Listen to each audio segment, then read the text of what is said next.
I'll just wish you a good one, and looking forward to it, guys. So let's bring in the Archangel Metatron and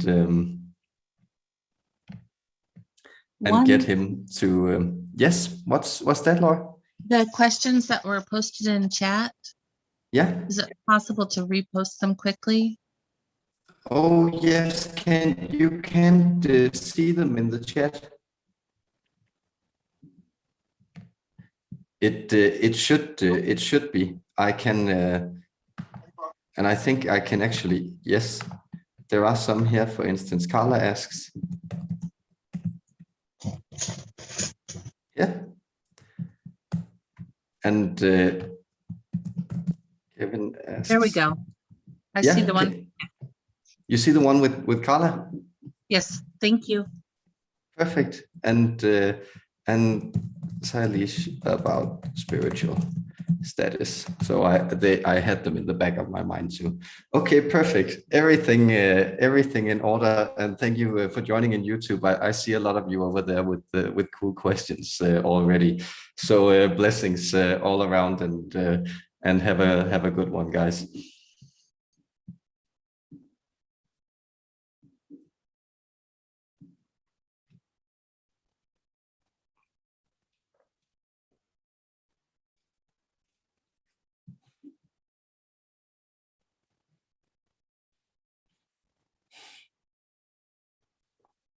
Greetings and blessings on high from the heavens. Here, directly from the throne of God, spoken into the human realms. I, the Archangel Metatron, I join you this day. And see, I entitled this message, Mazes of the Mind and Keys to the Heart. And so the idea I wanted to bring forward as an introduction to this interaction and to me answering your beautiful questions, it was the idea that, well, often you separate these two layers of existence.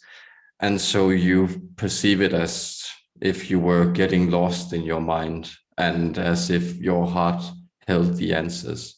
But often your heart will feed an impulse, and that impulse will be enough for you to go into the maze of your mind, to go into this labyrinth and begin to examine and to map out, to try to find into the pure impulse that this emotion that popped up in your heart, it was actually telling you. And well, perhaps even more importantly, often you find yourself moving into mental patterns, into thoughts, into comprehensions that you don't fully understand.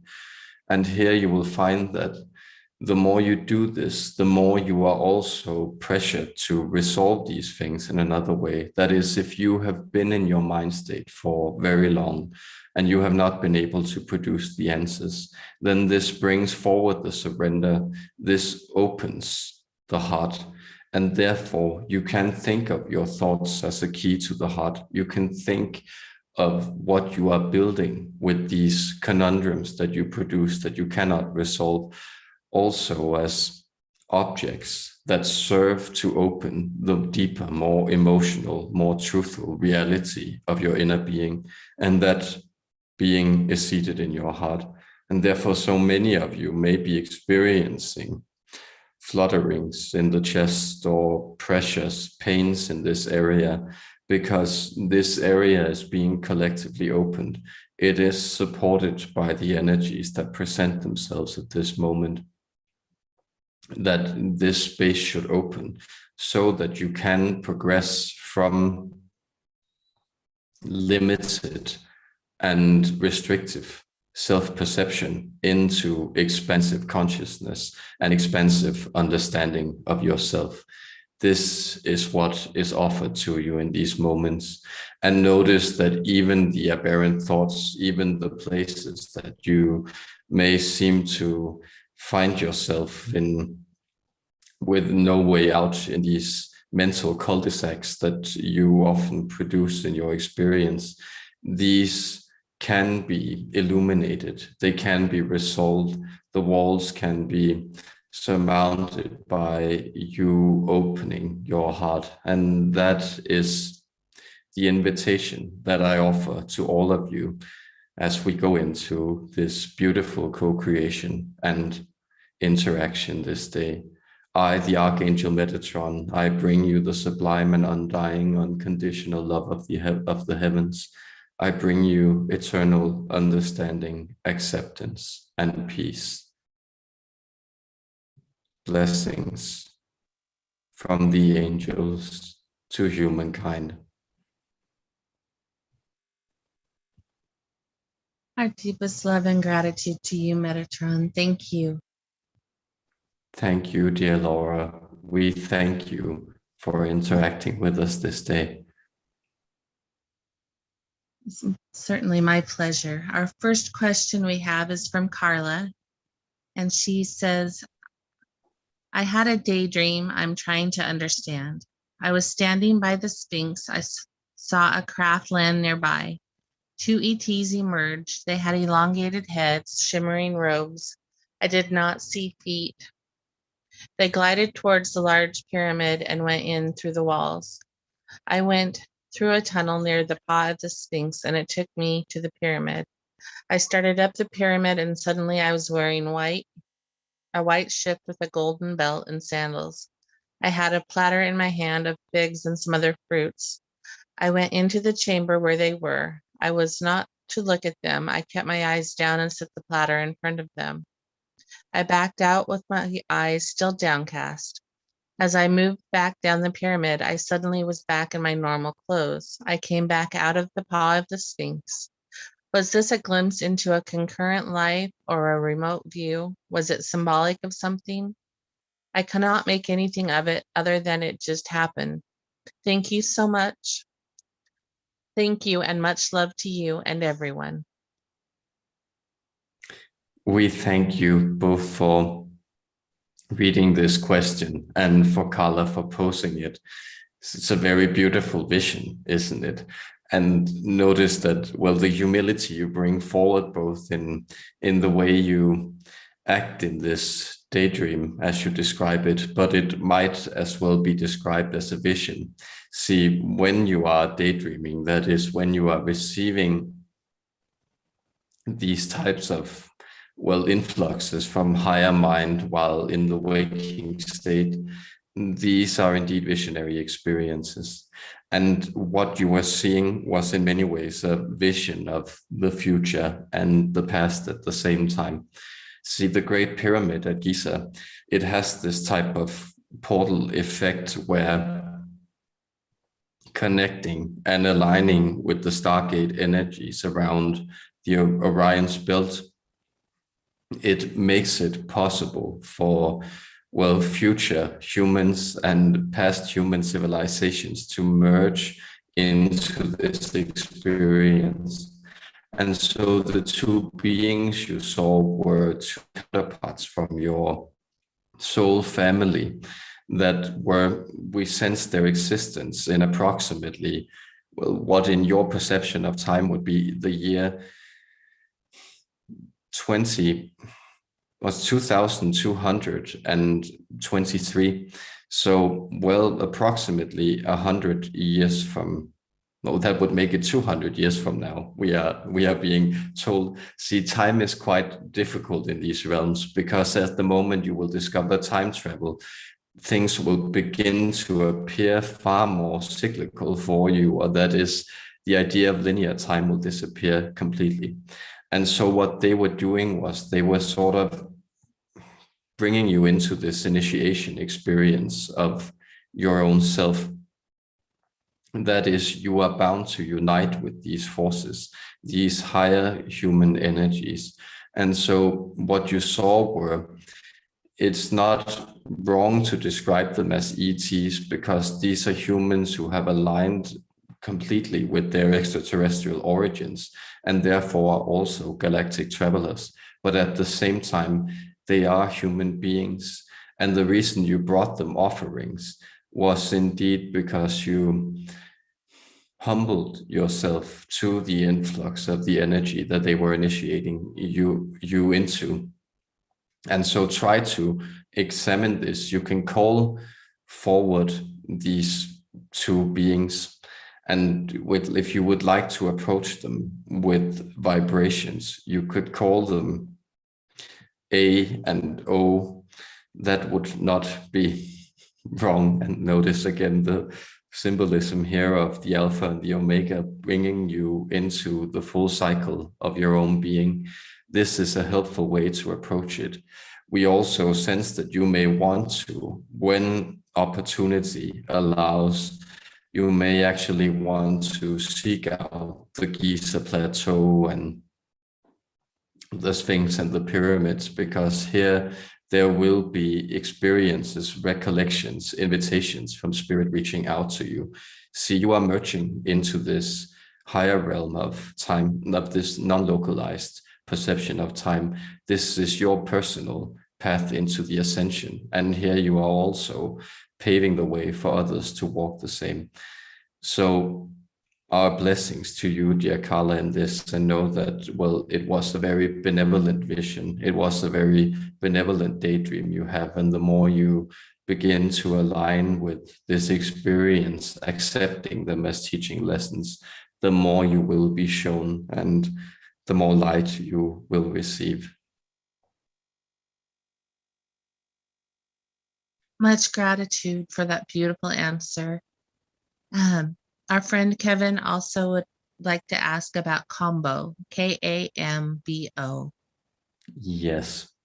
And so this was shorthand brought forward by the source, what he was asking about. And if any of you are not aware, we will inform you that this is a type, we believe, an extract from a specific species of frog that, well, different.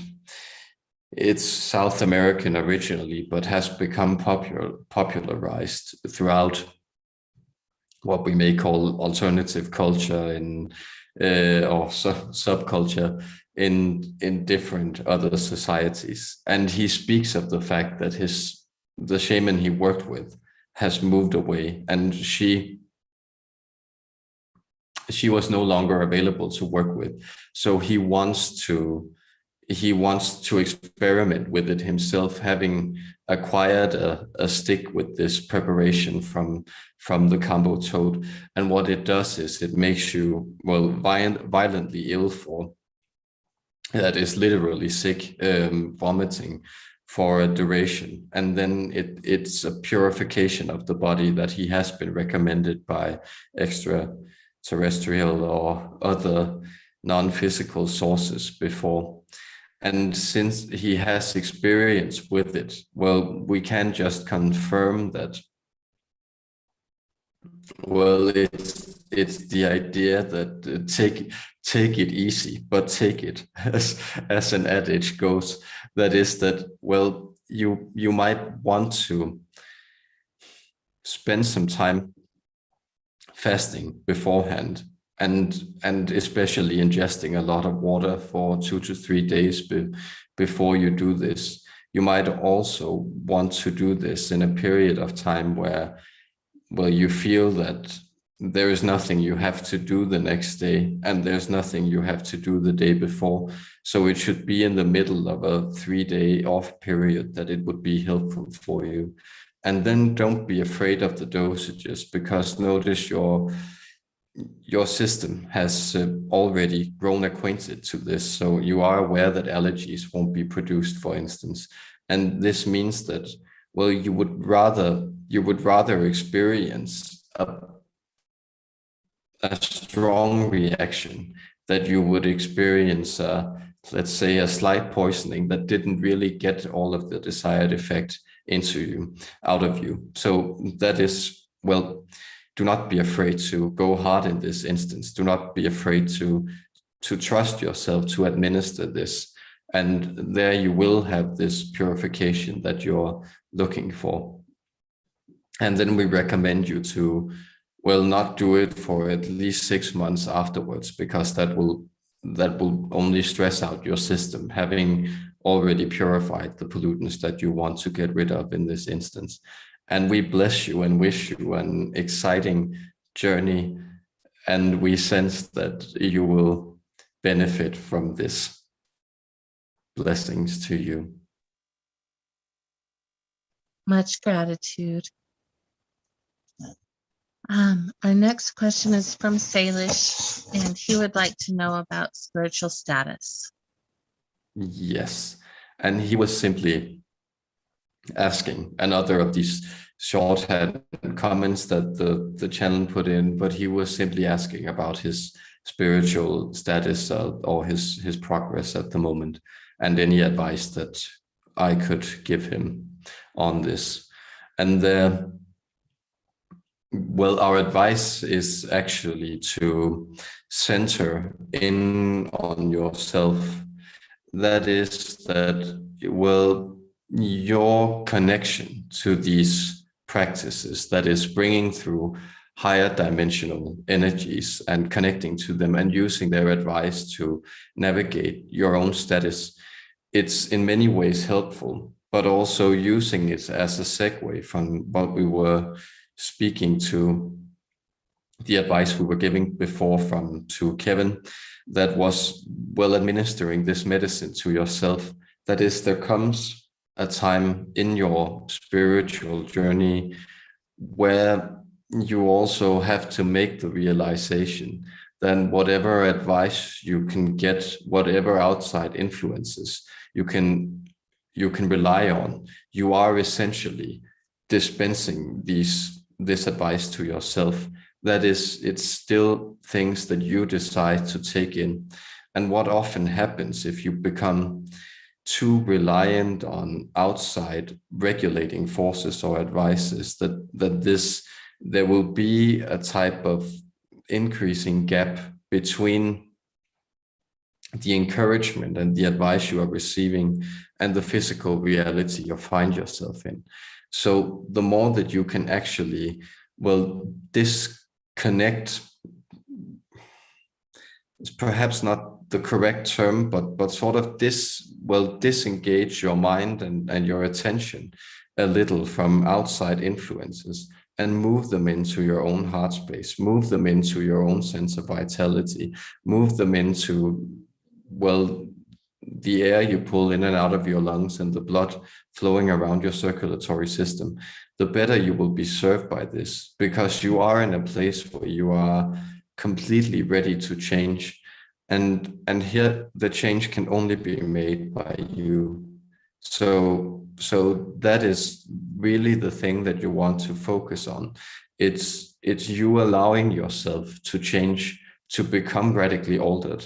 And that is not something that outside forces can do for you, unless, well, we always offer our assistance in this, but only if you allow them in. So the more you can become autonomous for a while in your spiritual work, the better you will be served by it. That is the advice we sense. And again, reminding you that this is the status of your progress. And this is a status that you have, it's a sign that you have come very far, that you are ready to take this leap on your own. Our blessings to you in this as well.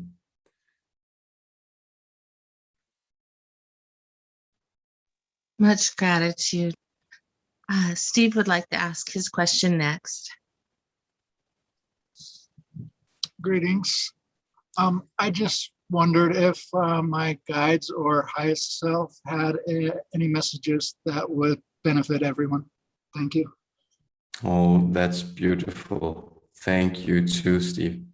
That is, well, we sense that it might benefit both you and the greater collective. And that is, you may have noticed also the beautiful way about this communication is it speaks to a universal place in the human soul.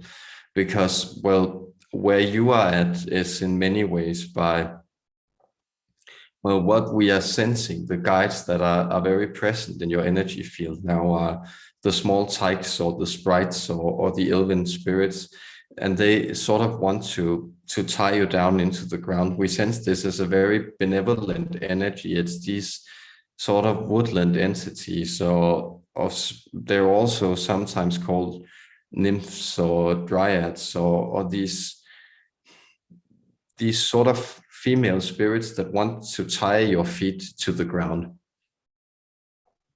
And here we sense that this might benefit you, is to let yourself also be bound to the earth, because this will make you, well, using the image of a lighthouse, that is, you will be a far clearer beacon for ships in the night to navigate by, if you are posed with a solid foundation on rock, on the precipice you find yourself, because you are an explorer of consciousness and of realms of understanding. And here, remember that there are also entities, woodland entities, these sprite-like beings that actually want to assist you, and also being physically anchored. And the more you can also eat heavy foods, such as, well, we sense beans for some instance, might actually serve you well. Eggplants is another one. These are things that may bring that heaviness into your experience that you might enjoy. And here, this is also extending as a general message, that is that, well, your guides would like people to know, this has to do with your soul mission, that there are realms to explore beyond the ordinary that are accessible to them when they sort of allow themselves to, well, we could say, step out of the ordinary, or step out of the trajectory, or take a break from the things running through them. We could also use the other image, that is, if you go through the wardrobe, you will arrive at Narnia at some point. And that's sort of, it's the courage that they're also, that you actually have, and that it's good for you to be reminded about, but that all of you have, and therefore discover that courage to also go into these unknown realms. Our blessings in this. That was so interesting. Thank you so much. I look forward to it. You are welcome, dear friend. Thank you. Beautiful. Thank you. We have another question from Asen, who asks, I was recently rejected by a close friend.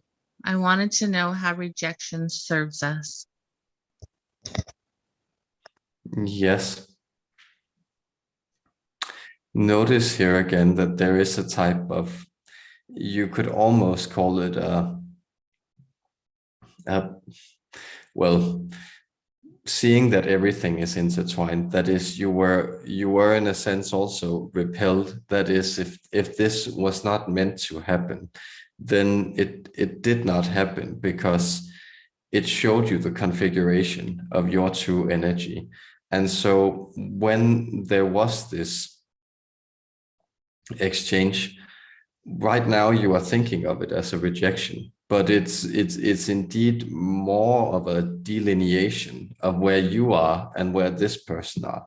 And so it serves you greatly to experiment with yourself as a being who also has the opportunity to be rejected and then to regenerate, and to be rejected again and then to regenerate.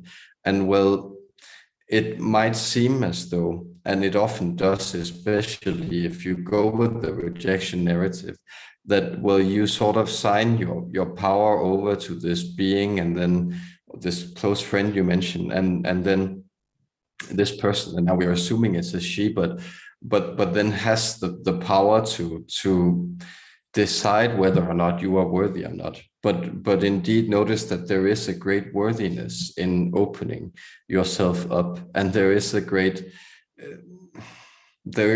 opportunity in knowing that, well, you can make advances, and then you can learn lessons, and then you are still standing, and there all of you have grown the wiser about, well, how you actually felt, and you have grown, well, the more empowered in your ability to express your true intentions with people, and still know that you live on to fight another day.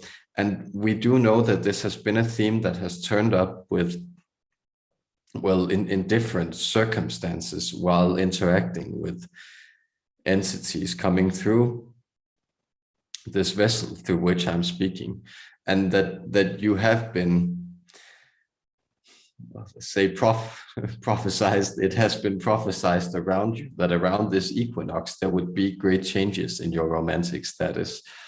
Well, there are partial things that we would like to remind you. Notice that this vessel also used the term oracle in the way he describes his work. And that is, the oracle gives you the answers that you need to progress. And from our perspective, seeing that everything is essentially true in the fact that it exists, we give you things to forward your journey. And notice that you have been brought forward on your journey, and now you have sort of opened up the realms of this seeking, of this activity within you to actually seek out romantic encounters. And this means that, well, we are still not that close to the equinox, but now you are already opening up. And the best way to get over a rejection like this is perhaps to go out and seek some more of them. And who knows, then one of them might not be a rejection, but you know, it stings a little less if it's 5 people who have rejected you rather than 1, because then you're not so hung up on one person at least. And then, well, it stings a lot less if one of those people you came in contact with were perhaps very amenable or very interested in you. So again, giving you this open oracle answer, we would just say that we sense that this has been a great gift for you to open up to the romantic adventures that are really calling you forward in your life. So go be bold and explore, and notice that, well, we will just use the cliche saying, which is a cliche because it's very true, that there are plenty of fish in the sea.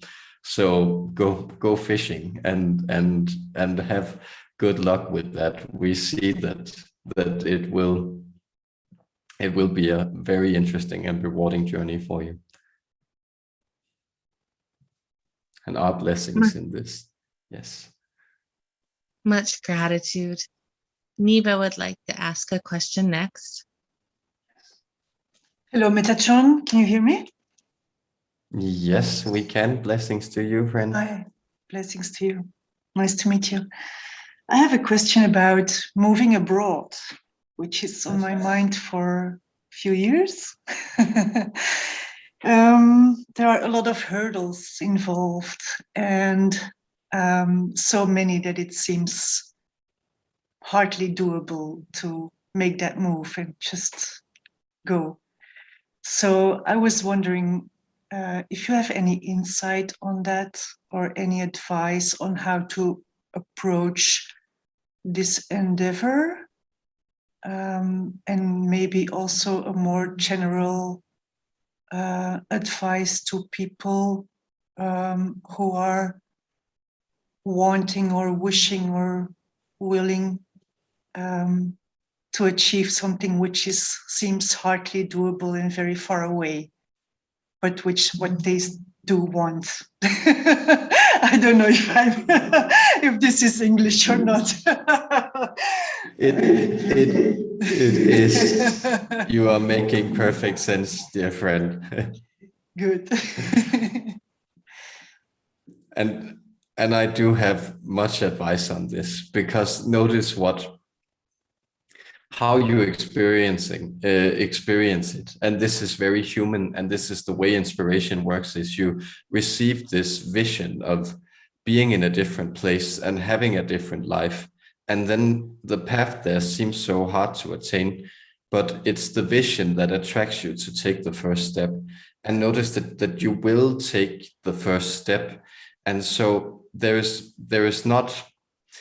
it's not, well, just as Rome wasn't built on one day, you won't be having to do all the things that you need to do to move abroad in one day. You can actually just start by buying the plane ticket and make sure that you have a visa to stay for a short while, and then of course make sure that you can, there's something set up so you can eat and sleep where you go. But these are indeed the first steps, and then you can sort of take the other steps as you move into that place.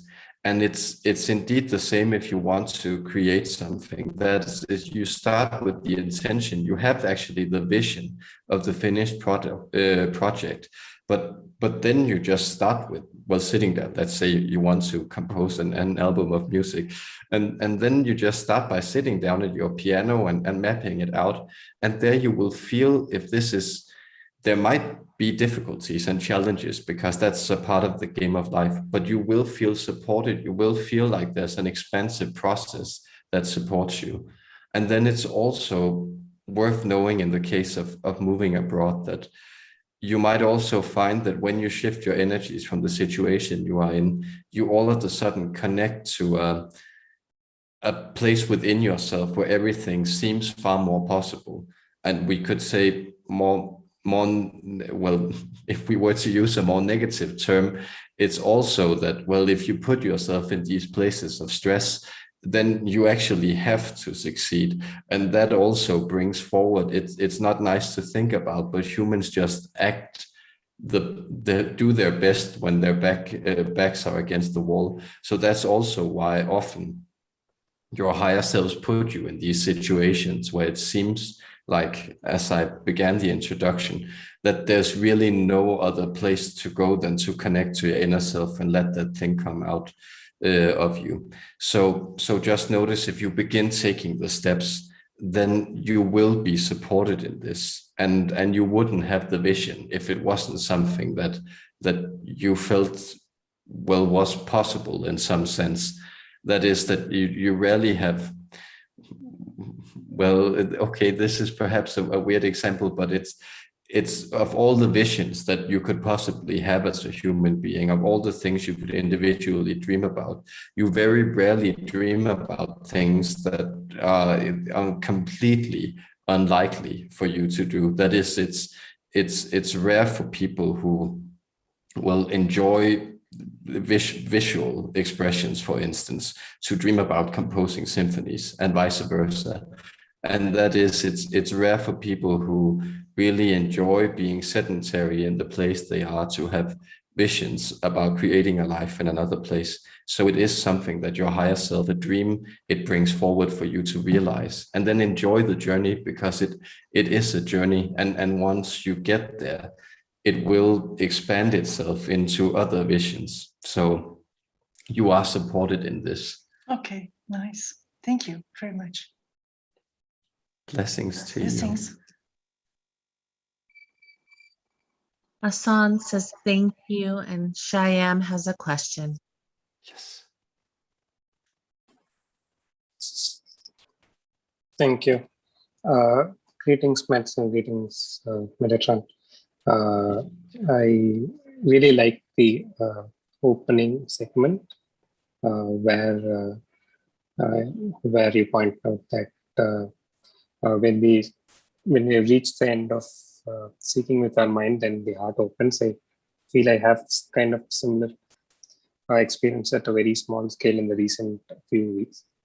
I would like to know if there is any messages from my higher self or my guides, though I'm not sure exactly who my guides are.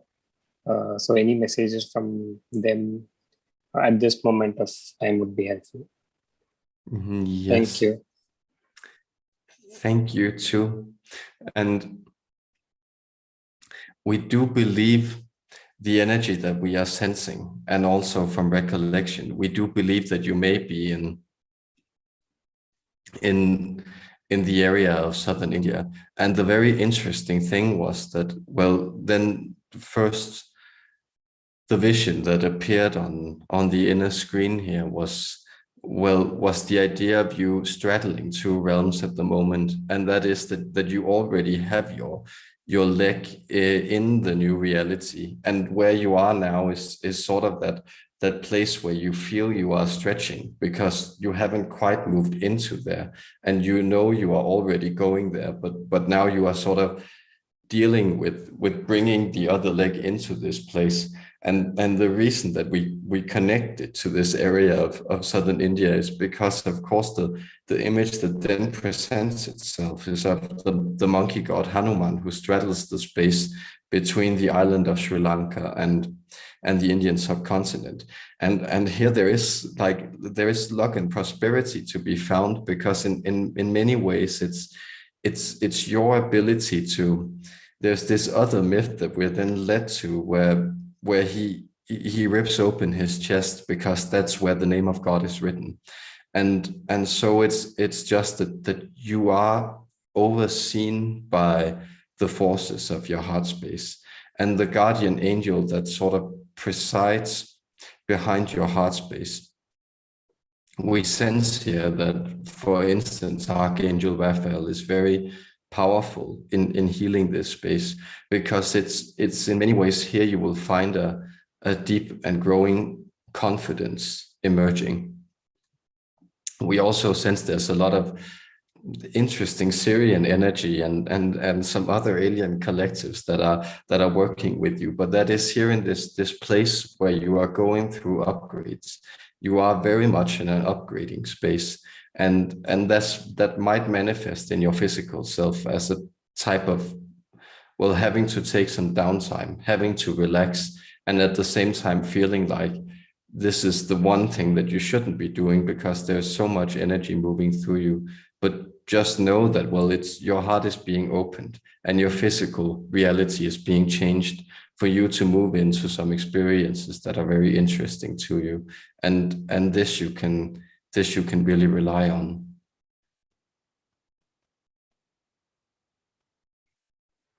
Thank you. Makes sense. We are happy. And blessings to you. Thank you so much. Oh, I'm sorry, Sham. Go ahead. Oh, I was just saying thank you again.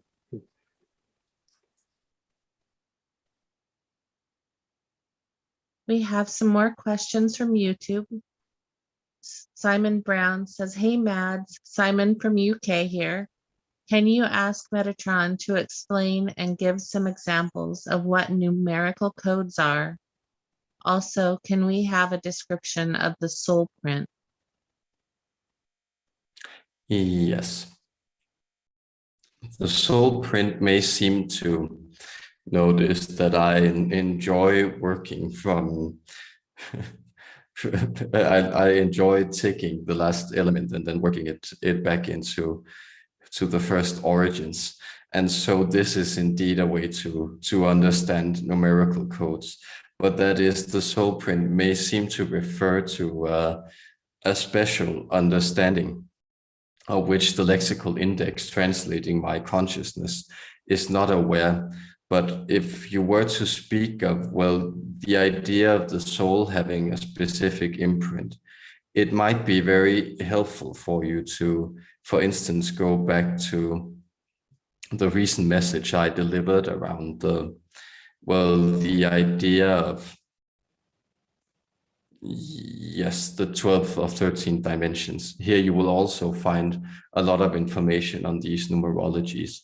And well, the idea, while the reason he was instructed to bring it forward was exactly so he could make these reference points back to this, well, very basic and at the same time very esoteric layer of information. The idea that all these dimensions, they then have correspondences in the way that the physical body is constructed.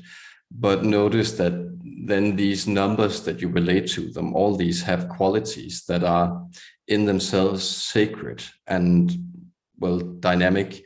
And that is why the numbers 1 to 13, there are other numbers, well, 17, 21, 23, so forth, 20, 32, 33. There are many numbers that have sacred numerical values, but it is for you to, in many ways, discover them. That is, that you can look up other people who have seen into this, but you will notice as you grow more into your own spiritual configurations that these intuitive numerologies begin to open up. So, for instance, the 1 is, well, the number of which nothing can be said. The 2 is the pair that automatically gives way to the 3. The 3 is the prime dynamic unit of all that is constructed within the cosmos. The 4 is the grid work that delineates. The 5 is the creative points. The 6 is the harmonic points. The 7 is the ladder energy, and therefore also the lucky energy that opens bonds between worlds, and so forth and so on. So these are things that you can play around with and examine. And of course, well, these are holy proportions, understanding that mathematics is a universal language that is spoken throughout the realms. And of course, they don't use the same symbols of words, but you don't necessarily, or haven't done in different human cultures as well. But the proportions are essentially speaking to the quality of the universe. And there notice that, well, all of you have, this is for instance expressed in we believe what is brought forward in Theosophy by that character Helen Blavatsky, the idea of the race. And here, well, soul prints is the fact that many of you have specific configurations or soul purposes that align more with exploring one number rather than another. That is, the number 5 is related more to numinous knowledge, whereas the number 2 is more related to the exploration of worldly pleasure. And these are also things that you can examine and dive into. And we wish you very good luck with that. Our blessings to you, dear friend. Much gratitude.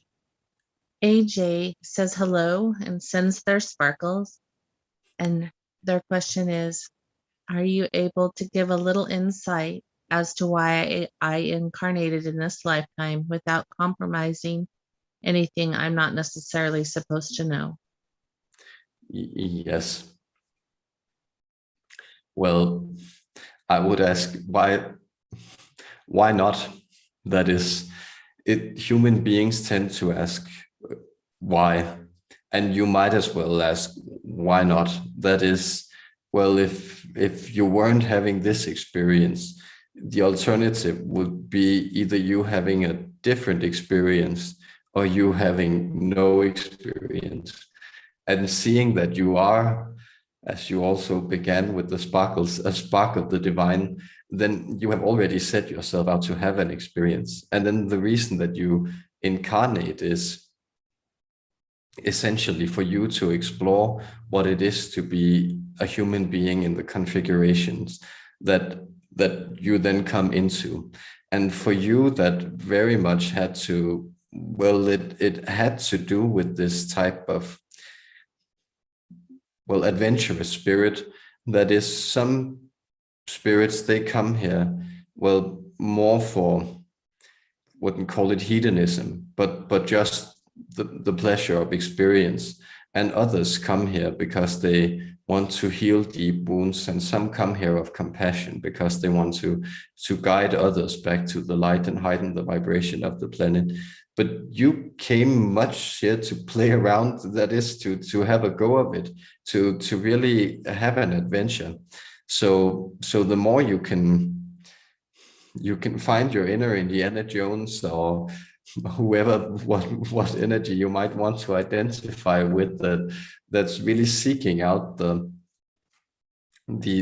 adventuring spirit, and the more you can find like the laughter connected to this, well, the attitude of thinking, I'll be darned, that was a weird thing to experience. Funny, I'll add that to the great Akashic libraries, to which all my experiences contribute, then the more enjoyment you will find in your present incarnational experience.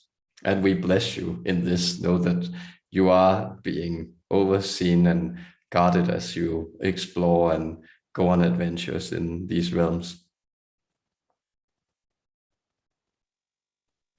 Beautiful. And car 1212 says, hello to everyone here. Greetings from the great state of PA in the US. Love and light to all, Adonai. And asks, it was brilliant white light of the Narayan symbol, just brilliant, not bronze. I was blown away, first ever out of nowhere. I was not meditating. I had just lain down, closed my eyes. I'm not sure if exactly what the question is, but perhaps you can comment on their vision. Yes. And notice that this is something that's happening to quite a lot of you. And you might see this as the plasmatic force. And what we believe you were referring to was indeed, well, the symbol of the world dancer, or the expression of Shiva as the one who dances the cosmos in and out of existence. And here you may see that this white light you experienced, and it's so interesting because it's very interesting to the vessel that we're coming through, because just last morning he awoke and had this experience of white light surrounding him and presenting itself in his field of vision that he hadn't had before. And what you may think of as this is the plasma, or the potential energy of creation, of which everything is made. And this, of course, would be known as Shakti, in sticking to the images that you bring forward here. Another word would be Prakriti, we believe. So the idea of this uniform mass, the thing that is the thingness of all things before they become that specific thing. And that's the universal mass that moves into experience. And it is indeed made up of light, but it's giving shape by consciousness. It's giving shape by the world dance. And this is the opportunity that arises for all of you. It's the ability to, give form to reality by moving into conscious awareness and being guided by your hearts. And this is indeed it's a very good sign that you are on the right track in all these ascension troubles or crises that you are experiencing. You are moving into being creators or creative beings, and our blessings to you in this, dear friend. Very wonderful. And our friend Suzanne has a question for you. Thank you. Hello, Metatron. It's always wonderful to use your energies to help me, and I really appreciate it. Thank you very, very much. Our gratitude and blessings for working with them, dear friend. I have a kind of a good challenge this time. I have a brother. We were born on the same day, 3 years apart. He's very headstrong. We play very different roles in our family. He needs healing. How can you help, or how can you help me help him? His name is David. Yes. Well, it is a complex issue, because often, healing is being offered to him and healing is available to him. But often there is that walking through the valley of death in order to move into a state of, if not literal, then at least metaphorical rebirth. And that's the place that he's trying to move to. And often the difficulties with family is that, these are the roles that sort of also fixate us in in our reality as it has been. And therefore, well, you might actually want to look at when you interact with him. We are not necessarily encouraging you to act differently towards him, but we are encouraging you to really stay conscious of your actions towards him, and then considering that if you were to act in another way, that is in a way he wouldn't expect from you, then he might actually become stirred into a different sense of reality. So we actually sense that the more non-reactivity you can bring into your dynamics, that is the more, whenever you speak or whenever he offers something, then perhaps not necessarily answer it or go into it, but just say, I'm listening, or I'm here for you. And then taking deep exhales around him and having this visualization of light being brought forward and moving into, and these are basic in many ways Reiki techniques that I'm recommending. So the idea that, well, the more you can focus on a deep feeling of gratitude, of pure love, and sort of channel this through your arms, through your hands, and into the energetic space surrounding you, and thereby it will also touch and bring him into resonance. But you may want to really go into this pattern of non-reactivity, because what is in many ways being played out here is also that, well, he's changing, and he would like you to focus him in that state of restriction he has been in. And the less you can offer those reactions he expects, the better. That's awesome. I I thank you very much, and I'll give it a try. Any help you can help me with, I will definitely try this healing technique. Thank you. You are very welcome. Blessings to you and to your brother David. Know that the archangels are also surrounding him, offering him healing. Thank you.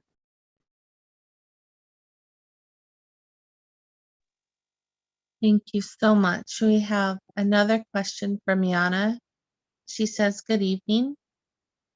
Could you please share how to strengthen the focus of the good things in the present moment? Thank you 13-fold. Yes, very beautiful. Well, you do so by, and we know this is paradoxical, but you actually do so by not assigning value to them.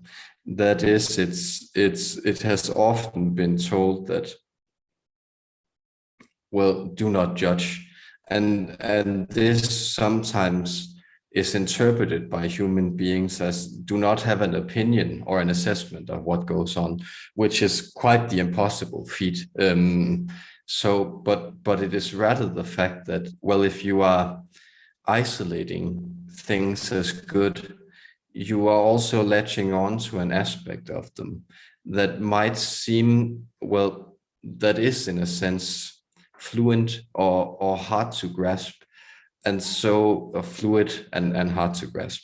And that is why you might actually want to, well, move into the sensation.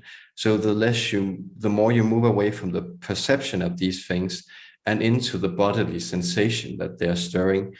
And this is a more total or holistic experience of it. That is, it's also a good feeling, but it's not necessarily being assigned that this is the good feeling I want to isolate, or this is the good quality outside that's bringing me this feeling.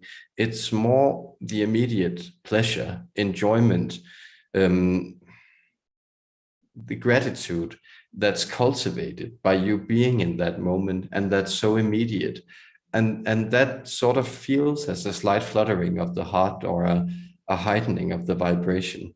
So it is that the more you can sort of cultivate this subtle, immediate sensation of what's going on within you when you experience something positive, the more you will actually be able to cultivate this mood in general. And of course, as it is wisely spoken, then this too shall pass. So, and that is why I necessarily warn you, but I encourage you to move into the bodily sensation of what feels good, because this is how you cultivate more and more of this, also independently of what is actually going on in your outside reality, because good things, they will naturally, that is, after winter comes spring, and after fall comes winter. So good things will naturally change into something else, and negative things will automatically change into things that are, well, more positive. And that is to know that, well, non-grasping is very helpful. And when you move into your immediate sensation, you do not grasp for anything. You simply register what is going on. And a 13-fold blessings to you in this as well. I think that's useful for a lot of us. Thank you. If I may, I'd like to ask a question. You certainly may. We were almost about to ask if you did not have any questions, dear Laura. So please, yes. I know that you work with many of us in clearing the energies that no longer serve, and purifying, so that we can become more and more available to the light. And in some of your channeled writings, or your wisdom that you've brought through other channels into books, you talk about the ring pass knot. And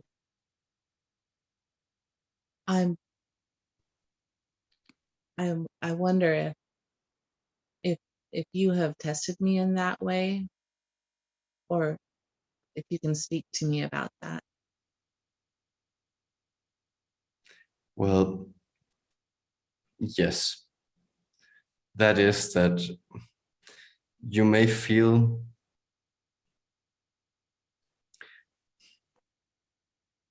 how to bring this forward. Well, you may feel that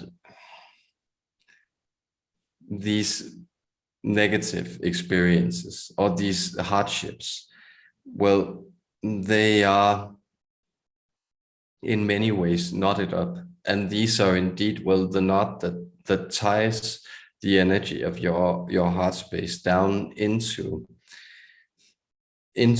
its limitations and into those circuits of,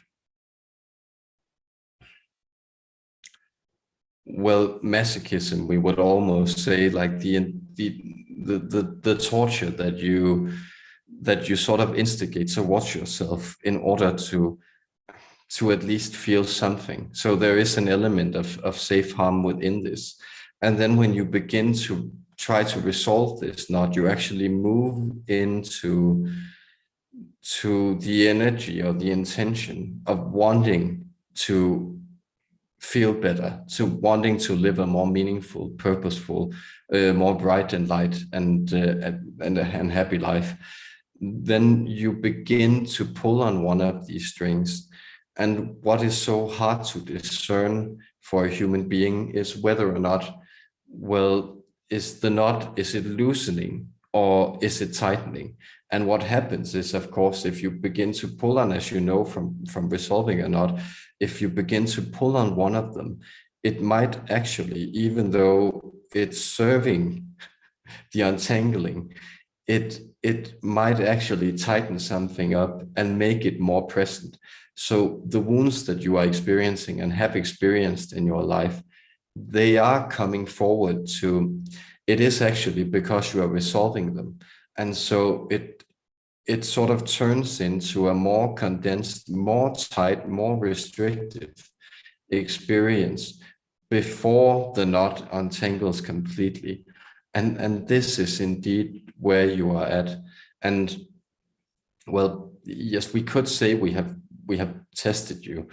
That is, it's not in a sense a conspiracy of the heavens to see if you really want this, but it is in the same time, it is sort of the idea that, well, there is the necessity for you to feel that you are being tried, that you are being challenged, because this means that you will also know when you come into the space that you have been the one who actually resolved this with your attention.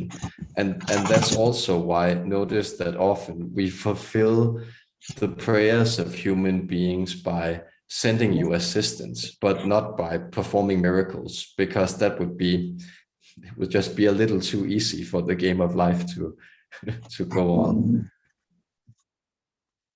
Thank you. And if I may, a follow-up, my friend Finn has decided to participate with us here.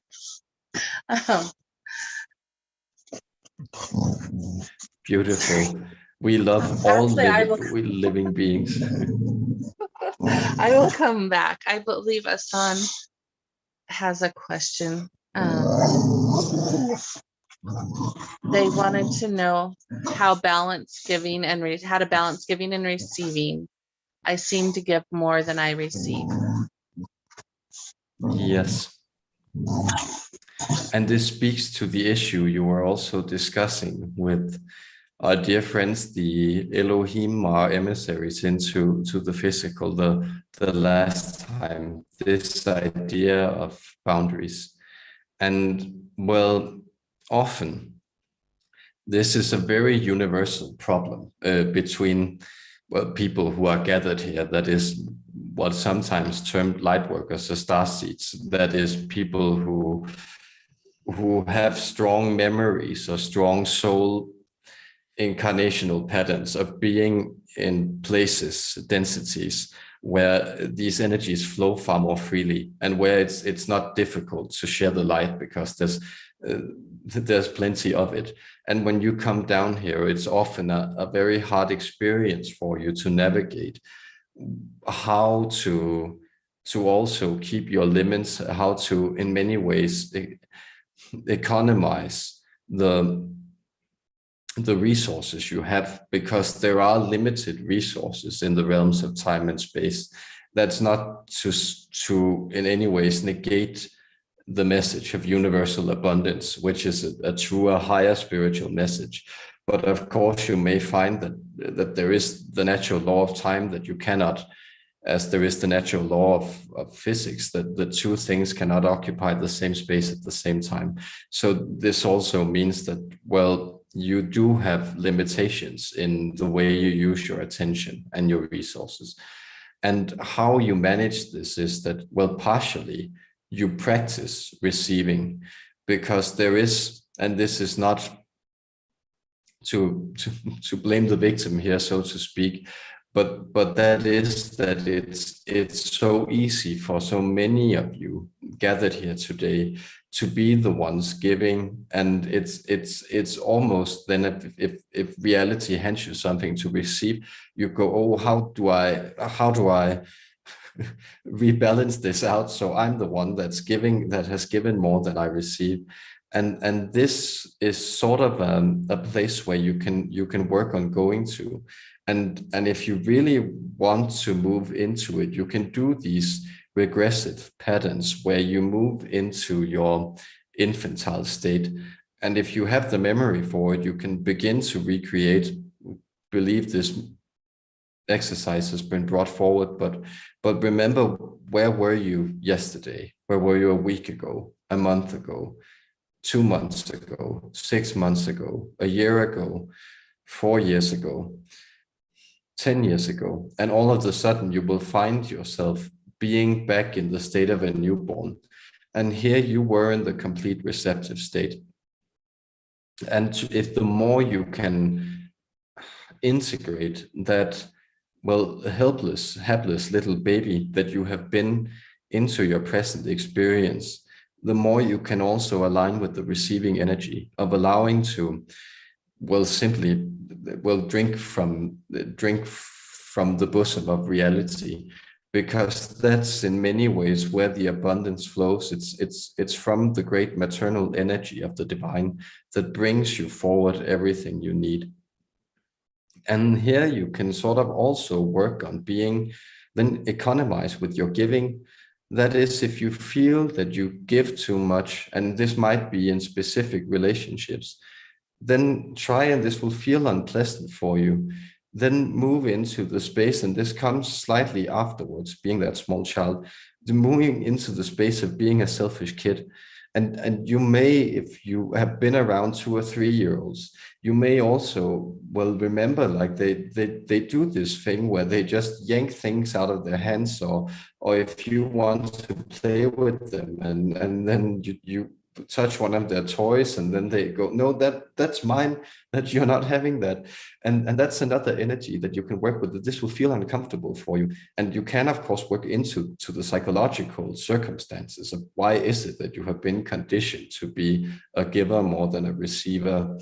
And this will perhaps relate to also what you may construe as Freudian trauma, which can be hard to access. But you might do well in doing so. But try to allow yourself to be both those children. And it's also a way that you can sort of, this may sound harsh, but sort of discern who your friends are. That is, if you find yourself cutting off giving for a time, find yourself incapacitated, saying, I'm struggling right now, I don't have anything to give, then you will sort of discover, well, who disappears because you're not providing them anymore, and who's still there because they actually care for you as a human being. So these are some of the ways that you can work with this. And this is perhaps more on a psychological level that you want to address these things, that on a strictly spiritual level. And that's why we're also bringing you back to this idea of physical, psychological progress as a human being. And you can all do this exercise if you want to. It's helpful for you to connect to your earlier stages of being a human and being a child. Thank you. Our blessings. Thank you. And I am so sorry, the chat on YouTube is being a bit strange. So a bunch of questions just popped up that I could not see before. Carol asks, question about the practice of grounding into Gaia. Does it create a stronger attachment to 3D? Also, in what dimension is Gaia at this time? Thank you, Mads and Metatron. Yes. Here, well, the Gaia is in all the dimensions. From that is she extends from the 11th dimension and down into, she would need 2 dimensions to exist. But she does have a first dimensional imprint that is a type of raw energy signature that's uniquely hers. But notice that, so from our perspective, coming from the highest realms of existence and having mapped out these dimensions, and you can go into this message again, it might serve you, but that's to know that she exists in all the dimensions, and you sort of choose which version of Gaia you want to be on within the reasonable realm of, or let us say, narrative likelihood. That is that your soul does not like to jump from a 4D experience to an 8D experience. It wants to go through it progressively, so it gets like a good story out of it. And that is, in many ways, narrative is a universal quality of being a conscious being, and that's why also humans like stories. But she is in the place that you are in, you are communicating with her now, or the realm that she's in. She's in many ways moving into the 5D reality, and this is many of the, we could say, birth pangs or shifts that you are experiencing is her moving in from 4D to 5D. And then also returning to the point, and again, referencing this last video that this channel did, where you might find helpful information on all this. That is the idea that 3-dimensionality is worse than 5-dimensionality is only helpful if you are looking to escape Earth, and well, the question is, are you looking to escape Earth, or are you looking to integrate disparate energies? Because you would, if there was nothing more for you in the 3D, you would not be there. You would cease being limited by these dimensions, and you would move into pure energetic realities. But the fact that you are incarnate in a body tells you that there is still things for you to learn in the 3D before you can stop being focused in that experience. And therefore, the more you can connect to Mother Earth, and we believe this was also the advice that was given to Stephen, is the idea that, well, there's actually a lot of loving energy that wants to tie down these these light experiences from higher dimensions into these physical realms. And that's essentially the integration project that you being in a body is serving. That's essentially the integration of the disparate realms that you are undertaking as souls in human bodies. And that's very, very helpful. It's helpful for the healing of Gaia, it's helpful for the healing of you, and it's helpful for, well, the expansion and the interconnectedness and the love of the entirety of the cosmos. And that is indeed also why we are so happy as the angels to support you in this work. So yes, please tie your energy to Gaia. It might really help you feel strengthened, and it will really help you also make decisions and have a clear sense of where you want to go. And if you are looking to, for instance, well, relocate abroad, this is also a very helpful way of doing it, because there you will have to tie into a new physical space. And what better than to tie into the universal frequency of the Earth Mother that exists in all physical spaces on this planet, seeing as it is her. Blessings to you in this. Much gratitude. And Devante 444, hello Mads and Metatron. How are the Ascended Masters working with our human collective at this time, and how can we deepen our connection or support them in this role? Well, they are always working with the human collective, and the Ascended Masters have very different, well, we could say agendas or purviews depending on who you are connecting to and communicating with. And it often also has to do with, well, what has been your human incarnational history. So for instance, we sense that you might, well, these are energies that are hard to read for this individual, and there's a deep mystery connected to why he likes to express it as having beef with the invisible college, but it's why these Ascended Masters don't sit very well with him. And it has to do with the fact that, well, his mission is in many ways to try to bring both himself and others into their own sense of mastery.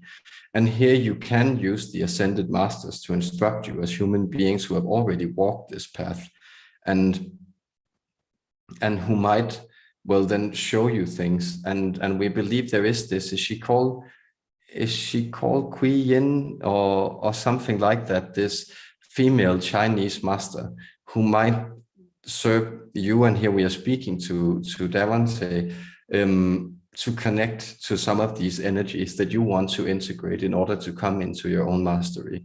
But it's essentially that which they are learning, and they can sort of finish their incarnational projects completely. They can stop becoming present in human experiences when all of you have moved into that place of mastery, which you want to go to.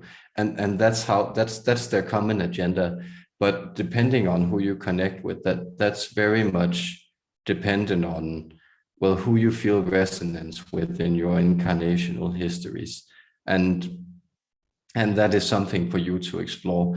But it's often, well, either connected to it's often connected to the cultural framework or the religious or spiritual framework that you came into as in this lifetime. So there is always something to integrate and accept from that might help you. And our blessings to you. Yes. Thank you so much. And I believe Neva is still in the Zoom room and would like to ask a question. Yes. Hi again, Metatron. I have a question about a dream I had yesterday. Yes. I was walking on a frozen river with heaps of snow on it, and with several other people. And we were laughing and we were having fun. And at a certain moment, like 100 or 200 meters in front of me, a few people fell through the ice, like 5 people in a minute time, like one after the other. So everybody was like screaming, and I turned around to behind me and I was yelling, we have to cross the river, we have to go walk on the other side, because they fell through on the right side near to the river bank. So I was yelling to the other people, we have to go to the left side because it will be safer there. And while moving to the left, I felt really bad because I just did not attempt to save the people who fell through the ice, you know? I was just thinking about saving myself. So I arrived on the other side of the river, on the left side. And there I was like, I looked down and I was like 2 or 3 centimeters away from a gaping hole where the ice stopped. So I was like really close to falling in the river myself. And then I started screaming when I saw the hole, and then I was like really on the edge. And then I woke up. So I was wondering whether, I don't know, you can say something about that? Or I can. It's a very meaningful dream, because what you experienced here was indeed, well, it was a very symbolic dream. And so partially what it speaks to is the fact that you actually feel that in a lifetime that might have been frozen, that is also a little cold or unwelcoming. There have also been, well, these joyful connections to other human beings of which you could share your path, but it was a precarious path. It was something that might burst at any time and pull people away from you. And that was sort of what the dream was expressing. And here you then, what you saw was that, well, what you need to do to actually get into a place where you feel more solid is to move from the right, that is the known, the welcoming, the alternate side, into the left, the more chaotic, the more unknown, the more magical and difficult side.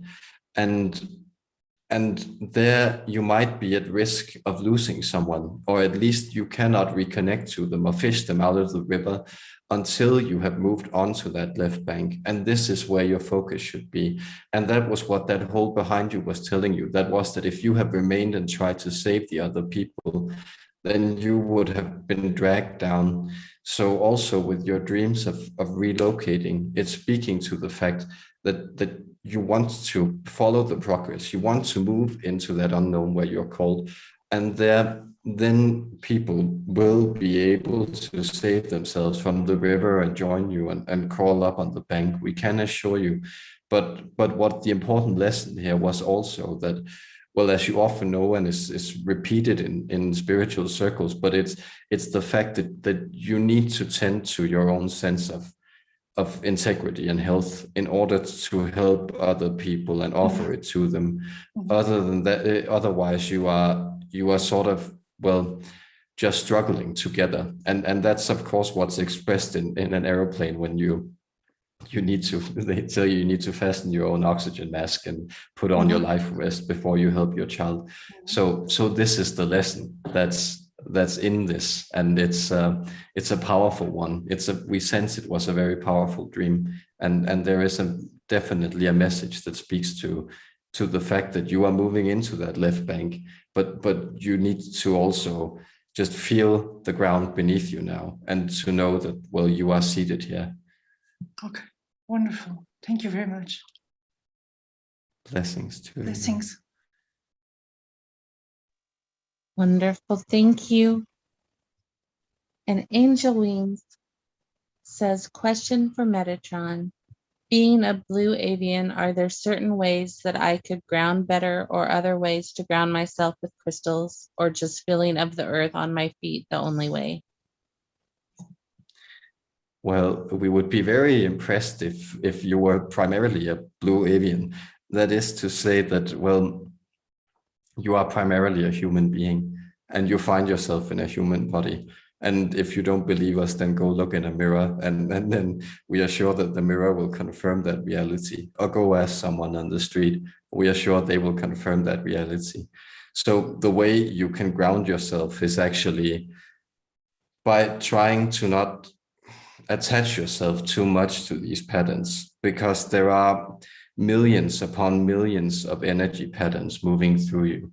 And what often happens when people, we are aware that some channelers work this way and like to tell people that, well, oh, you're a blue avian, or oh, you're this and that, and then they latch on to this story, and it gives them a sense of purpose, but it doesn't necessarily make them happy.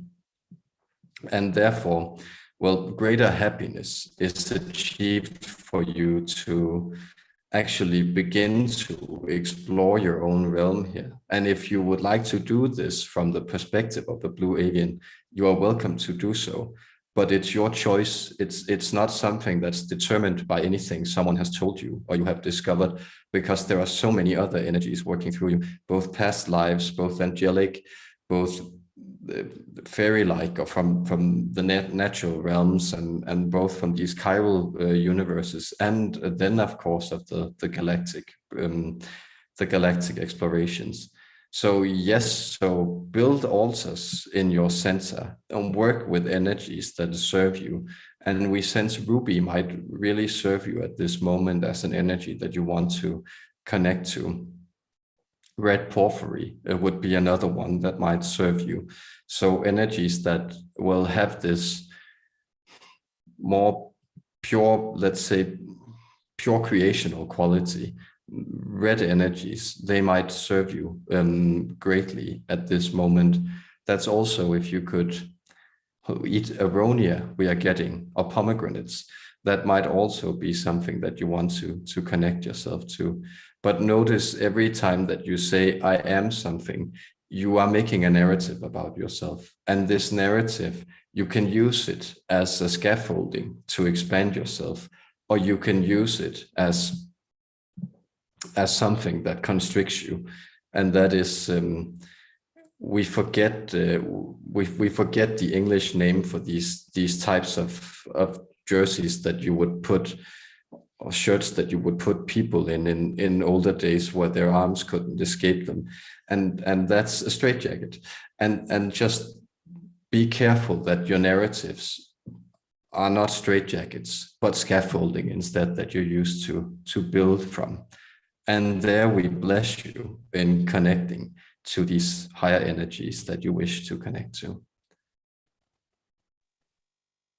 Much gratitude. And Mr. Jim asks, or says, Archangel Michael has given me the year 2028 for a dimensional shift.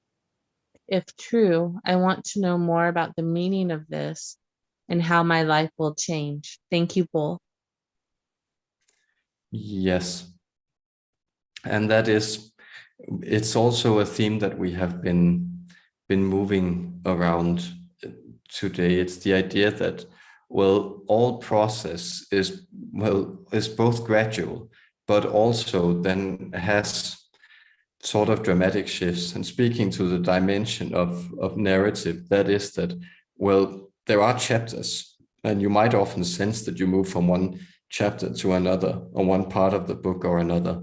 But the reason, the way you got there was by reading the preceding pages. And so this is, in these 7 years, you will experience yourself changing and connecting to these things. And when you then find yourself in a dimensional shift, it's not the fact that you are completely immaterial, but it is that you will have completed this sense of ascension work so gradually, or that you will have all of a sudden find yourself in a very new reality. And here it's essentially what the 5-dimensional shift speaks of you moving into the 5th dimension. It's the ability to perceive yourself as a given part of the whole in every moment. It's the ability to sense energies of others. It's the ability to receive with greater clarity impulses and instructions from your higher self, and then to carry them out in the world. And it's the ability to feel yourself as more extended, an extended process between lives, and as a current in, or a ripple on the universal ocean of creation, rather than experiencing yourself as someone stuck on a lifeboat on that great ocean. Or so it's that idea. It's the idea of you growing into higher and higher degrees of connectivity. And well, notice again, as we spoke of with these oracle answers, that when Michael tells you this, it's not for you to sit down and then say, okay, 7 years, and then we'll see if he's right or not. It's for you to begin pursuing this pattern. It's for him to give you this type of promise so you can feel attracted to that point of greater connectivity, of greater unfolding of yourself as an incarnated being in this reality. So the more you can follow your excitement in this present moment, the more you can gear into the expansion that you wish to experience, the greater it will be for you. And you might just arrive at this dimensional shift then 3 years early, and that would be great as well. So have fun with it, and enjoy reading the book, and know that you will get to the sequel at some point, and that will also be great. But this one is great as well. And blessings to you in this.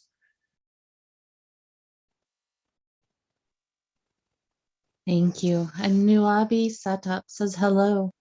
Are you able to give a little insight as to why I incarnated into this lifetime? Well, yes. Well, you wanted to clear out some patterns. So we sense that, well, you are undergoing a process of sorting out energies, really choosing what you want and what you don't want. And we can say this is actually also very much a part of the dimensional shift you are undergoing. And that was, we were speaking about the process of judgment, for instance, and we were just speaking about the Archangel Michael, who is, of course, the angel of judgment, and we are moving into Libra season, where his energy will be strong. So it's also, well, what you are doing is that you are sort of sorting out the energies and the karmic patterns that you have had and carried forward, and deciding which ones do you want and which ones don't you want. And that is that you have a strong energy of discernment that you are wishing to cultivate and grow in this lifetime. And the more you can sort of allow yourself to move into this process, saying, okay, this I'm deselecting because I'm selecting this. I'm discerning that this I do not feel resonates with my heart anymore, and this is calling my heart forward.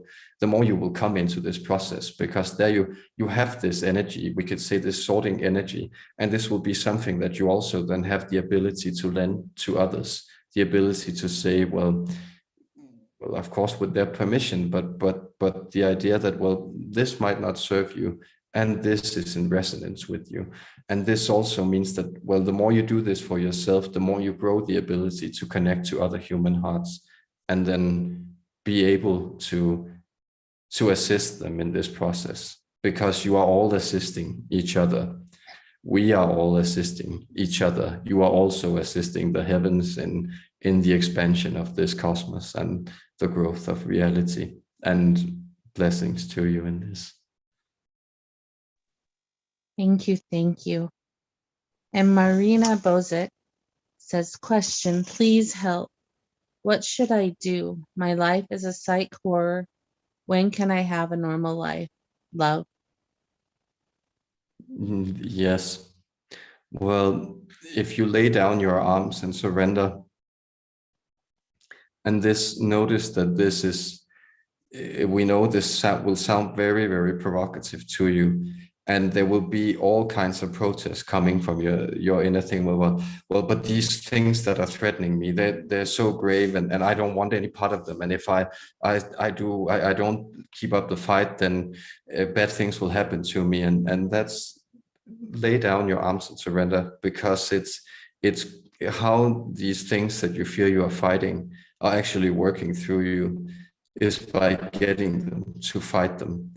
And notice that this happens with all these dark entities, that, well, they are not more powerful than they are actually have to rely on drawing the energy of your spiritual field and your attention and trying to manipulate that to get their agendas realized and to prop themselves up, because they can't generate energy for themselves. And that is really the place where you come into power. And we could just, if it's a comfort, we sense it might be, this was something that happened to the vessel that we are coming through in his journey, and it sometimes does still, but that he will encounter like very, very aggressive dark entities in his travels. And then he will sort of allow them to consume him. That is to pass his astral body completely through their system and then out the other side. And this sort of separates them completely from his energy field. So it's this idea that, well, what they're relying on is the opposition, is saying, well, there you are and you seem dangerous and don't hurt me and everything.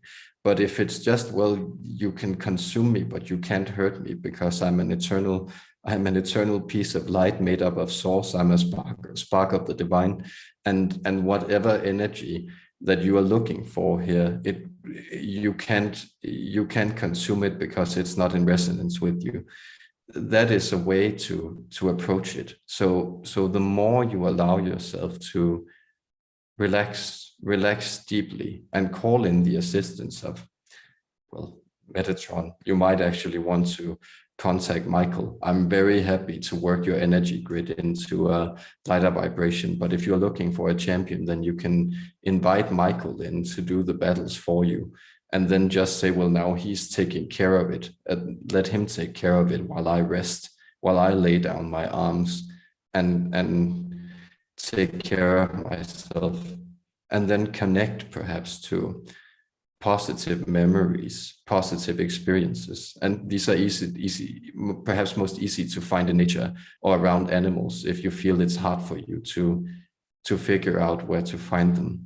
So these are the places you want to go and care for yourself with a warm cup of tea, or by taking in, if you take in information, make sure if it's of a positive and helpful nature and is not speaking of psychic warfare and psyops and manipulations and darkness and all these things that we know many people get quite obsessed with. So rather allow yourself to come into the brightness. And we are offering you the healing and the assistance of the heavens in this. Blessings. So much appreciation for that help. And Steve in the Zoom room has another question. I wanted to ask about the Christ grid. What's the best way to visualize this? I've heard that it's a field extending from the central sun of the galaxy. Also that it's part of the increasing photon energy that we're getting in our region of the galaxy. Or it might be quantum subatomic increase in the vacuum or light energy at the subatomic level. What is the Christ grid in your perception? And what is your role in helping us anchor or connect with it? Yes, this is a beautiful question, friend, because this speaks to, well, indeed, well, the grid is, And we were speaking of Shiva and Shakti before, but the idea is that the Christ grid is in many ways from the higher dimensions, it's the focused patterns in which this healing, vibrating quantum energy of a higher frequency, that where your solar system has moved in to receive more on this from the central sun, or the core of the galaxy. And here you can sort of let it let it move into you. And here it is, well, what a figure such as the Christ, or what is also termed as bodhisattvas, and well, we were speaking of ascended masters. What these beings do, they provide a pattern for you to realize this energy into your beings. So there are already visions for you on how you may want to act, or to become, or to ascend, that you can aspire to as you connect to this energy and as you expand it within your own energy fields. And this is something that you can do, but you will notice that the Christ, or the Christos, means the one who's anointed, and as the Messiah. And this is the idea, of course, of this energy, which actually feels like an anointment, moving into your beings, becoming more and more present and filling your beings. And the best way you can do here is to perform different types of censoring exercises, or exercises that sort of turn off the hyperactivity of your nervous system and allows you to put you in the receiving mode. So that isn't it beautiful how all these things are connecting? That is, it's the idea again of the cosmic mother serving you the cosmic milk from the central sun of the galaxy. So all this nourishing energy is pouring in, and all you have to do is drink it by becoming supple as a newborn and receiving this heavenly light. And this is taking place within the greater grid structure of enlightenment that is actually streaming out from, well, the physical core of the galaxy, and where you will discover in time that you are, as beings, indeed actually, well, physically destined to move into these higher vibrational manifestations of yourselves. Thank you. And does your energy represent this directly, or what does your role or energy represent? In terms of central sun, or as far as what you're an angel of, what should we think of you as an angel of? Yes, that's a very good question. I often present myself as the divine architect, or the highest of the archangels.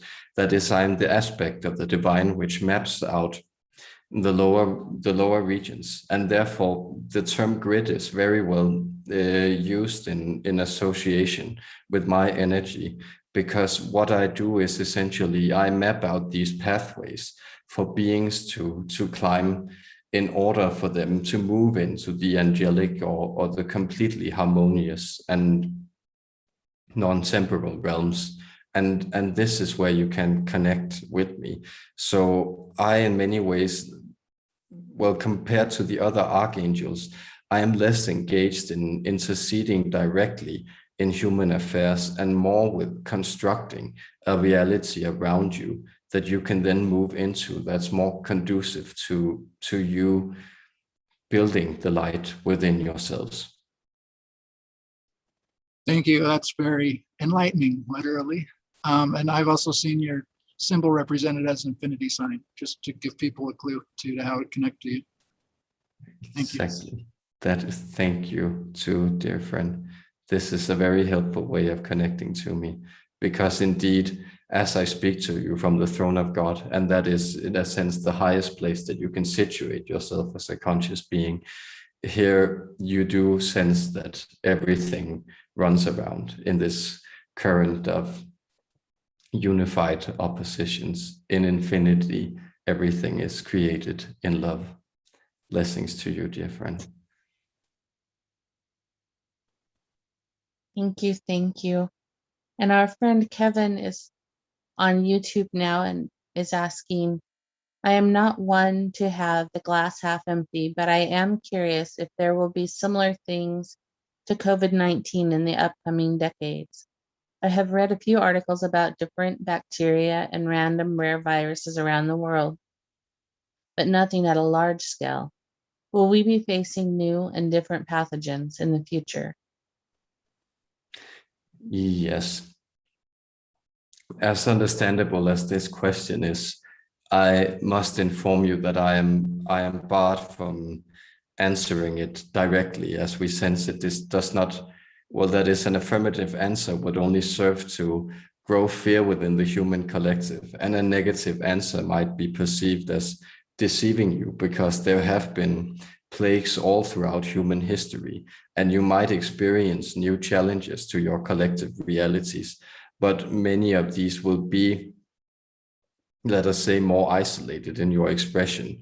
And what has been rather unique about the phenomenon of the COVID virus is more that it has extended itself globally and thereby brought up different problems in different systems.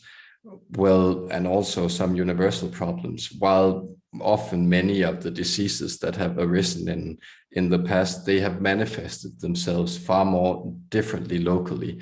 That is, you can think of, for instance, the dengue or the Zika or even the HIV virus as something that, well, has also brought forward lessons, but brought them forward in much different ways in different systems. And there we sense it might be more of this nature, where it will depend greatly on where you reside on the planet.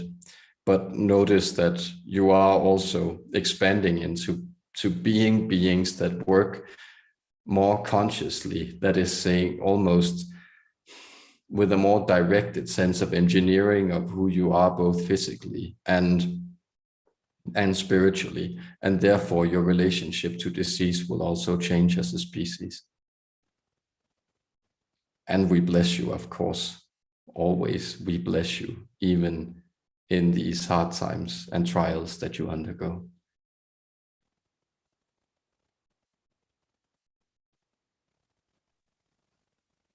Thank you.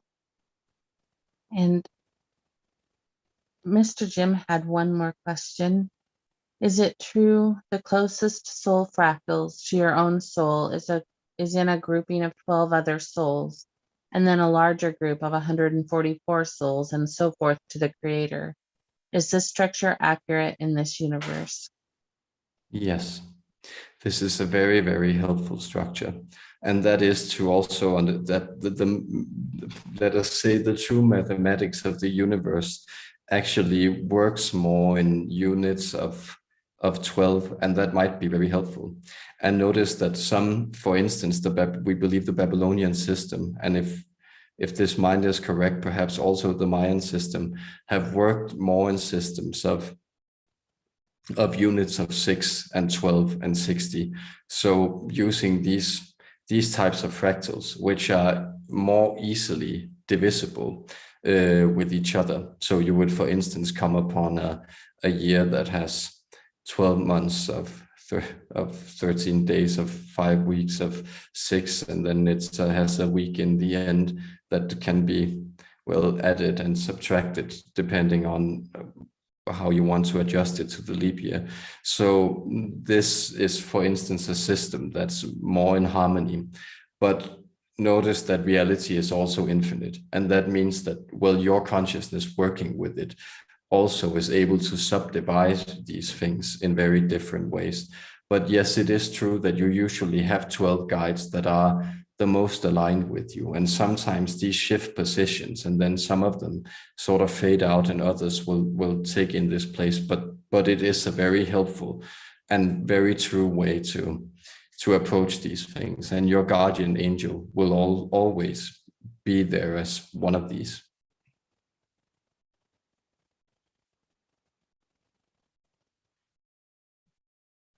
Blessings for this question.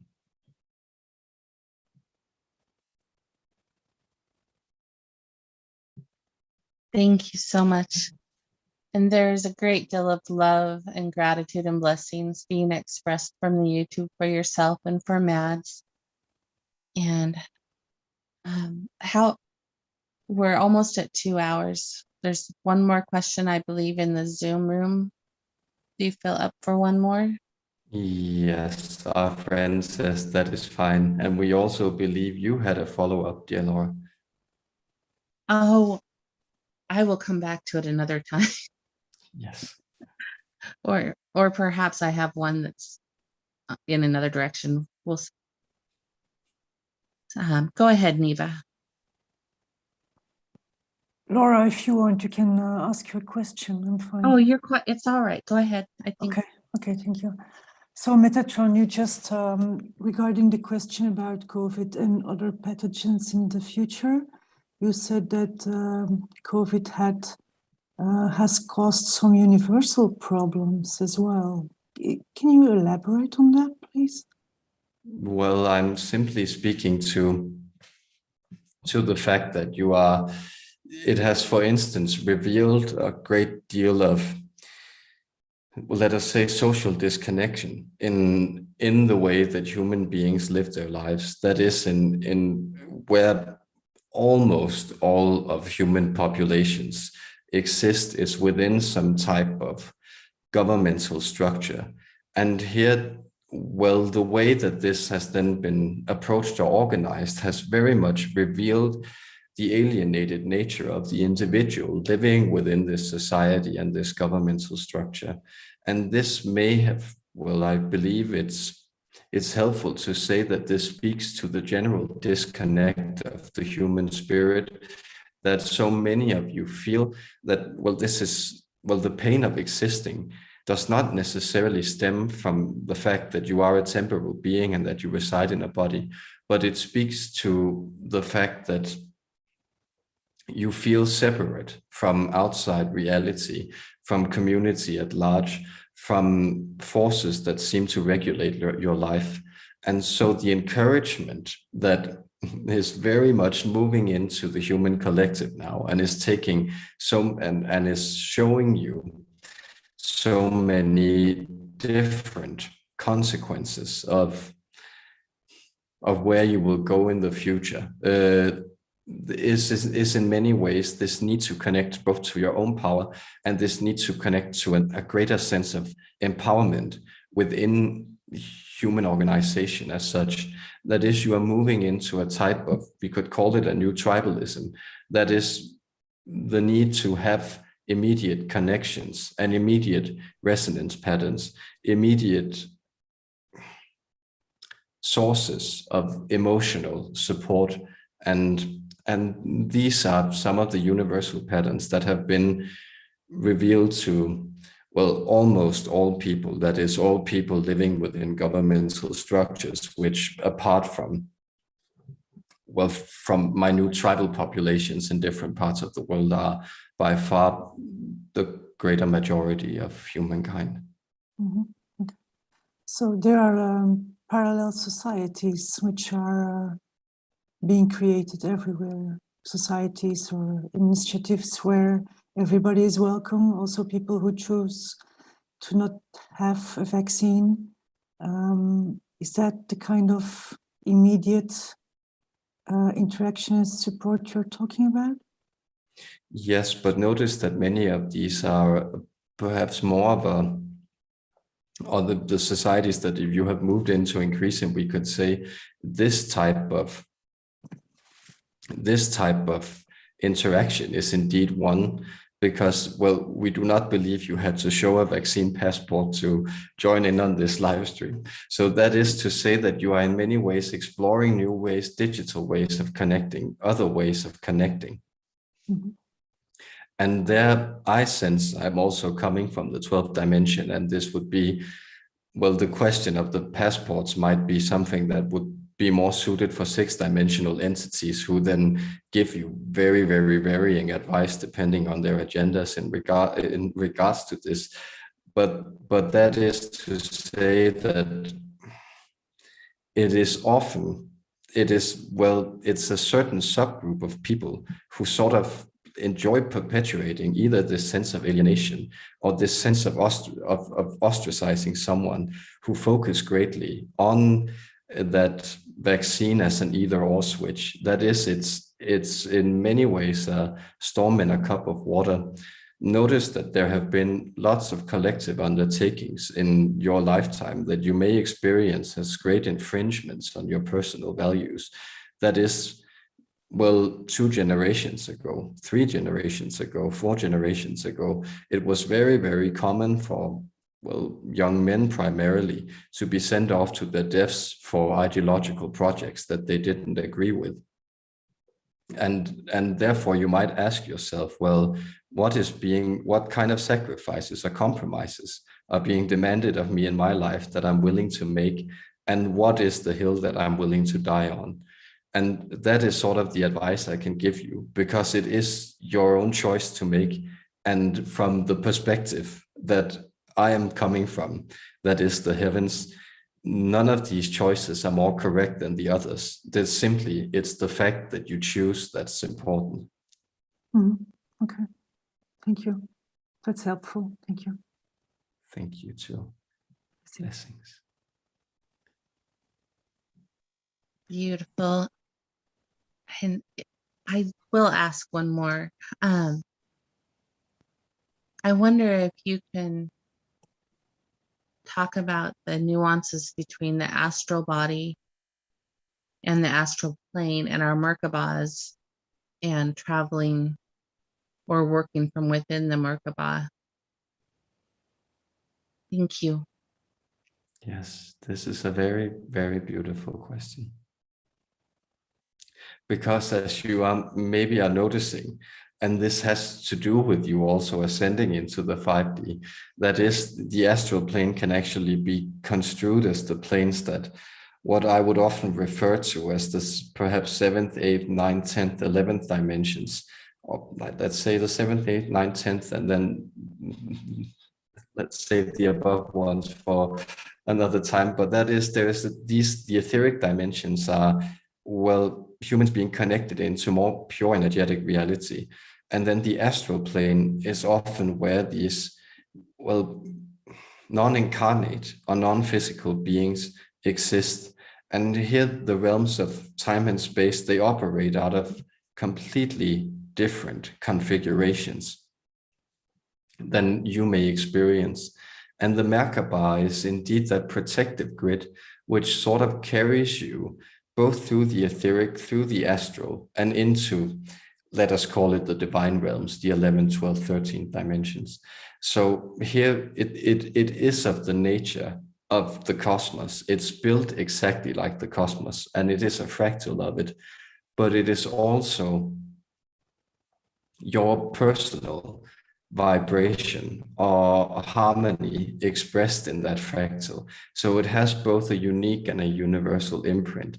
And from here you can move into this. That is why you've also been encouraged to actually use this as a vessel. And we do believe that Merkabah means chariot in Hebrew, because it is actually a vessel that you can surround yourself with. And it's indeed the vessel that you are sort of traveling in as universal spirit within this lifetime. And if you move into this, you can select where you want to go on the astral planes. And the more you develop this sense of, well, the sensation of your Merkabah, which is connected to your heart center and your chest, the easier it also becomes for you to sort of propel it where you would like it to go, and to let it navigate into the spaces you would like it to go. But you could think of as a clear tether being tied from your heart space into your Merkabah, and then from your Merkabah into the infinite realms of source.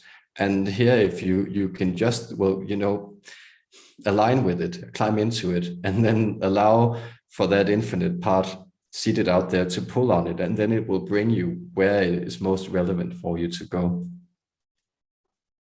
We know this is also quite complex, and you are very welcome to, well, we are happy to elaborate if there is something that's not clear around this. No, that is wonderful. Thank you so much. My deepest love and gratitude to you and to Mads as well. Thank you so much for everything. Thank you to dear Laura for you having navigated this and stepped forward as, well, the high priestess of this co-creation, if we may use this expression. We express our gratitude to you and to all of you who have been here co-creating with your energy, aligning with the energies of the heavens and attracting you and allowing yourself to be attracted into higher vibrational reality, moving as you are from the etheric to the astral to the divine. And I will bring forward this prayer and leave you with a blessing. Nial unenial waleum Wayengeni walingin walaumeni angolenumenaungeyo umeneyo mainenge.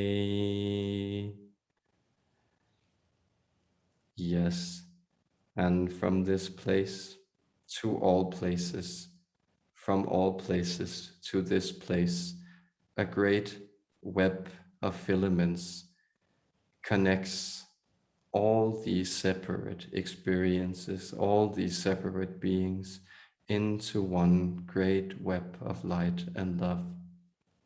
These tiny gossamers, they are strings of spirit, becoming luminous and becoming clear to you as you explore your spiritual selves.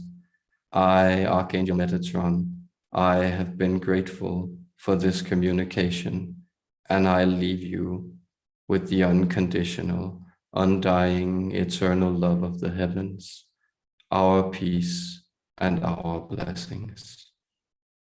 Farewell.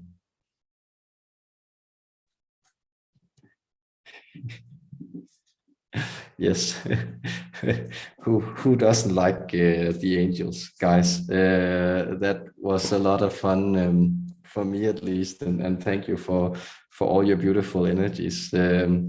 Interesting stuff as always.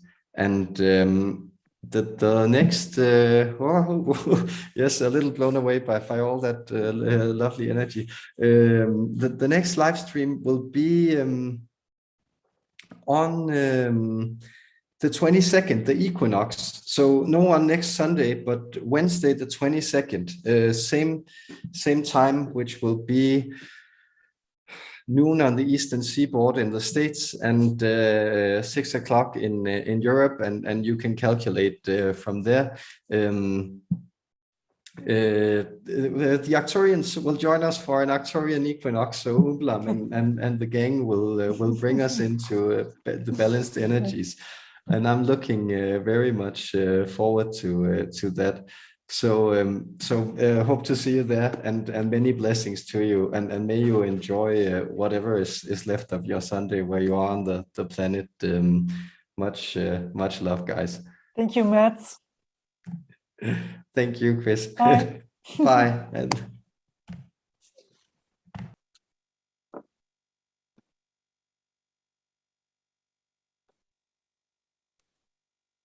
the planet. Much love, guys. Thank you, Matt. Thank you.